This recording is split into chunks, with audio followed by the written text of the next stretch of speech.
A Cesarea di Filippo, Jesús preguntó a sus discípulos en Cesarea de Filipo: ¿y vosotros? ¿Quién dicen que soy yo? ¿Quién decís que soy yo? Esta pregunta pone en dificultad a los discípulos y marca un cambio de rumbo en su camino en pos del Maestro. Ellos conocían bien a Jesús. Ya no eran principiantes, tenían familiaridad con Él. Habían seguido testigos de muchos de sus milagros, se maravillaban de su enseñanza, lo seguían a donde quiera que fuese. Y sin embargo, aún no pensaban como Él. Faltaba el paso decisivo, ese que va de la admiración por Jesús a la imitación de Jesús. También hoy el Señor, fijando su mirada sobre cada uno de nosotros, nos interpela personalmente. Pero yo, ¿quién soy de verdad para ti? ¿Quién soy para ti? Es una pregunta que, dirigida a cada uno de nosotros, no pide solo una respuesta correcta, exacta, de catecismo, sino una respuesta personal, una respuesta de vida. De esta respuesta nace la renovación del discipulado. Es algo que tuvo lugar a través de 3 pasos, que realizaron los discípulos y que podemos realizar también nosotros. El anuncio de Jesús es el primero, el discernimiento con Jesús el segundo, y el camino en pos de Jesús el tercero. El anuncio de Jesús.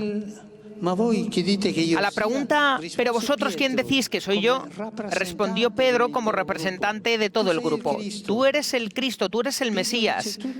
Pedro dice todo en pocas palabras. La respuesta es justa, es exacta, pero sorprendentemente, después de este reconocimiento, Jesús ordena que no dijeran nada a nadie de él. Nos preguntamos, ¿por qué una prohibición tan drástica, tan categórica? Por una razón precisa: decir que Jesús es el Cristo, el Mesías, es exacto pero incompleto. Existe siempre el riesgo de anunciar un falso mesianismo, un mesianismo según los hombres y no según Dios. Por eso, a partir de aquel momento, Jesús comienza a revelar su identidad. Su identidad pascual, la que encontramos en la Eucaristía. Explica que su misión se culminaría en la gloria de la resurrección, pero pasando a través de la humillación de la cruz. Es decir, se realizaría según la sabiduría de Dios, que, dice San Pablo, no es de este mundo, ni la de los dirigentes de este mundo. Jesús impone el silencio sobre su identidad mesiánica, pero no sobre la cruz que lo espera.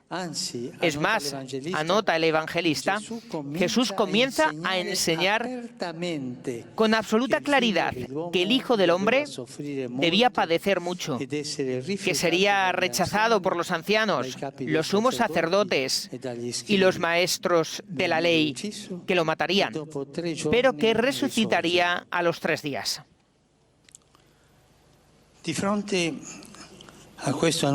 Ante este anuncio de Jesús, anuncio desconcertante, también nosotros podemos quedar asombrados. También a nosotros nos gustaría un Mesías potente, en vez de un siervo crucificado. La Eucaristía está ante nosotros para recordarnos quién es Dios. No lo hace con palabras, sino de forma concreta, mostrándonos a Dios como pan partido, como amor crucificado y entregado. Podemos añadir mucha ceremonia, pero el Señor permanece allí, en la sencillez de un pan que se deja partir, distribuir y comer. Está ahí para salvarnos, y para salvarnos se hace siervo, para darnos vida muere. Nos hace bien dejarnos desconcertar por el anuncio de Jesús. Y aquí se abre, en este anuncio de Jesús, se abre el segundo paso, el discernimiento con Jesús. Frente al anuncio del Señor, la reacción de Pedro es típicamente humana. Cuando se perfila la cruz, la perspectiva del dolor, el hombre se rebela. Y Pedro, después de haber confesado el mesianismo de Jesús, se escandaliza de las palabras del Maestro e intenta disuadirlo de que continúe por su camino. La cruz no está nunca de moda. Queridos hermanos y hermanas, la cruz no está nunca de moda, ni hoy ni en el pasado, pero sana por dentro. Es delante del crucificado que experimentamos una benéfica lucha interior, un áspero conflicto entre el pensar como piensa Dios y el pensar como piensan los hombres. Por un lado está la lógica de Dios, que es la del amor humilde. El camino de Dios rehúye cualquier imposición, ostentación y triunfalismo. Está siempre dirigido al bien del otro, hasta el sacrificio de sí mismo. Por otro lado, está el pensar como piensan los hombres, que es la lógica del mundo, de la mundanidad apegada al honor y a los privilegios, encaminada al prestigio y al éxito. Aquí lo que cuenta es la consideración y la fuerza, lo que atrae la atención de la mayoría y sabe hacerse valer ante los demás. Deslumbrado por esta perspectiva, Pedro llevó aparte a Jesús y comenzó a reprenderlo.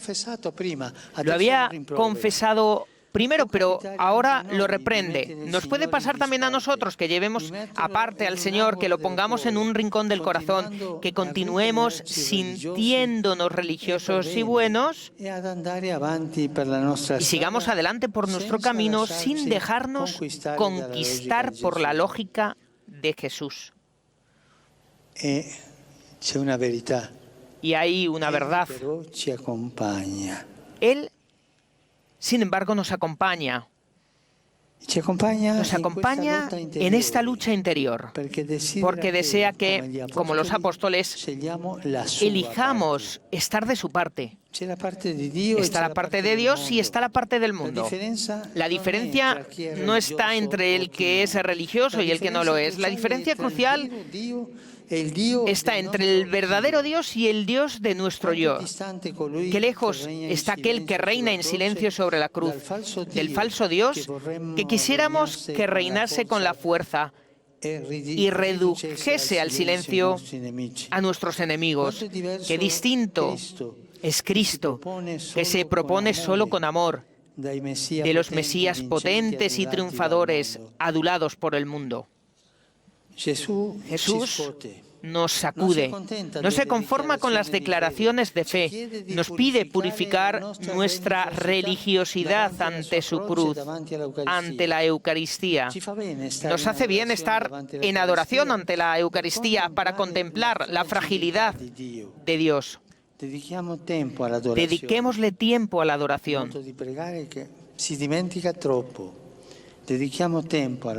Se olvida demasiado esto. Dejemos que Jesús, pan vivo, sane nuestros cerrazones y nos abra al compartir, nos cure de las rigideces y del encerrarnos en nosotros mismos, nos libere de las esclavitudes paralizantes, de defender nuestra imagen, nos inspire a seguirlo a donde Él quiera conducirnos, no donde queremos conducirle nosotros. De este modo, llegamos al tercer paso, el camino tras Jesús. También el camino con Jesús. Ponte detrás de mí, Satanás. De ese modo Jesús atrae de nuevo a Pedro hacia él, con una orden dolorosa, dura, pero el Señor, cuando manda algo, en realidad está ahí, preparado para concederlo. Y Pedro acoge la gracia de dar un paso atrás. El camino cristiano no es una búsqueda del éxito, sino que comienza con un paso hacia atrás.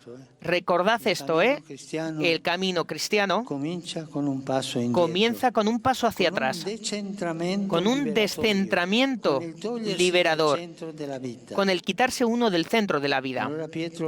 Es entonces cuando Pedro reconoce que el centro no es su Jesús, sino el verdadero Jesús.